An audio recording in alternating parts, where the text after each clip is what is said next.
Hey Gemini, welcome back. It's Gigi with Soul Intuitive, and this is your weekly tarot scope for July 2nd through the 8th. July 2nd through the 8th. Let's see what we have going on.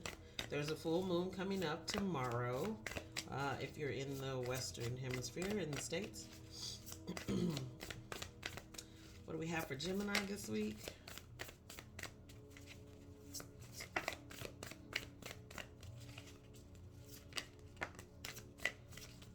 Anything else for Gemini this week?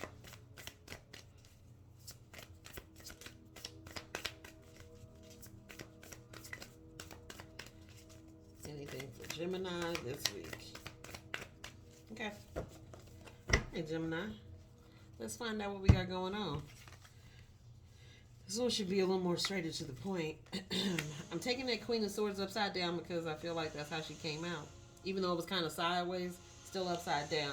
You're starting out this energy this week with the Four of Swords. So you have the Four of Swords, the Queen of Swords in reverse, and then the Ten of Pentacles. Albeit the Ten of Pentacles is good, right? Happy family, happy life, good abundance. Your money's looking decent, right? But what I'm being called to is that Four of Swords, which traditionally you have two swords down, which means there's a lot going on in your mind. 2 out of 3 cards, right? So the majority of that is sword energy and or mental energy. You are in your head a lot this week, and you're in your head regarding your family. Maybe how you should build it. How is it going? How can you keep it together? How can you hold it together? I'm being called to the Four of Swords. And in this card, like the traditional meaning of Four of Swords is essentially rest before action, right? But for you, Gemini, I don't see it that way. I don't intuitively feel it that way. This feels like to me, and pardon me for saying it like this, but your heart has been outside of where it needed to be. Like your heart isn't in it. I'm literally hearing the song, if your heart isn't in it. I can't sing, but still, you get the point. So this tells me that there's something that you are not emotionally invested in, and you need to be emotionally invested in because it brings you to this happy family. The lack of emotional availability, the lack of that, right? The lack of that makes it hard to communicate, not even communicate. It makes it hard to have compassion for it. It makes it hard. It's damn near like you block love because in this card, this girl's heart is physically outside of her body. She might be resting, but it's outside of her, right? Your heart has a container for a reason because it's there to protect it and hold it and make sure that it's okay. And it's within, right? The heart is located within the human body. It's located within because that's part of us that we need to actually utilize in our walk, in our journey of life. So for it to be outside of your body, it feels like there's an emotional detachment somewhere, or you have to work on this week. And I'm going to say that again. You have to work on this week getting your heart attached, reattaching it, getting your emotional clarity back. Do some heart chakra. Listen to some heart chakra music. If you can, do some meditating. Actually, because we do have a full moon coming up, it would actually be really, really good if you can go somewhere, get grounded, put on some heart chakra music, and just sit in a space of allowing.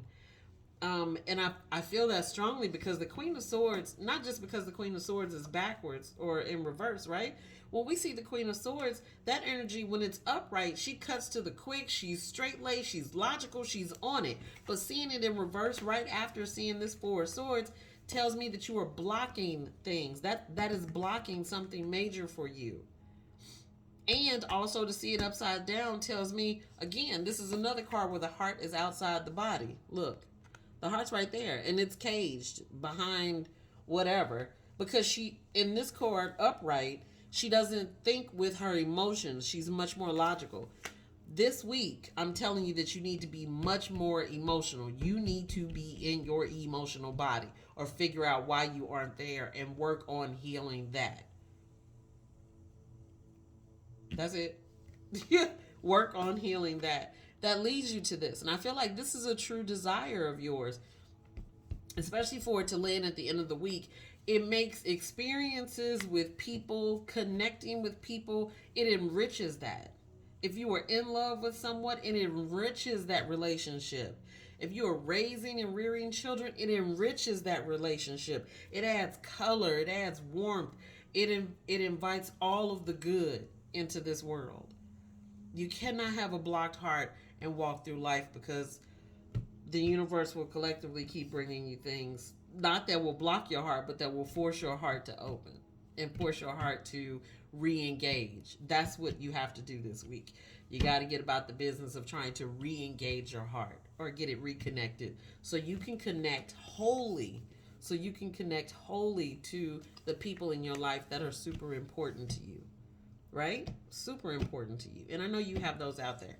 Let me not talk long. I just want to make sure y'all are aware. We're going to grab a sacred geometry activation card for you this week as well. What do we have for my Geminis?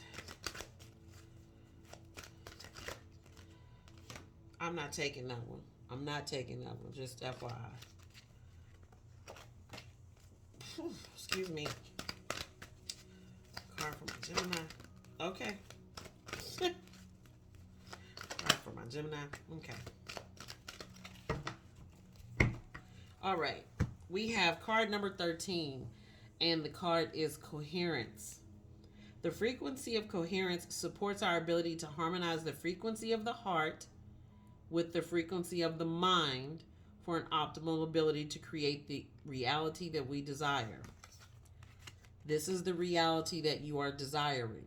That's the reason why I landed at the back half of this, because once you attune or you connect your heart, right?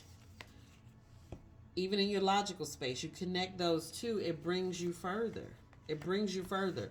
But re-engaging your heart is the most critical part of that. Re-engaging your heart is the most critical part. All right, Virgo, that's all. Virgo, I said Virgo. Gemini. Sorry. That's all I have for you this week. Be sure to drop me a note, leave me a comment, let me know how this resonates with you. And until next time, you honor me by being present. I honor you by being present. Ashe and peace.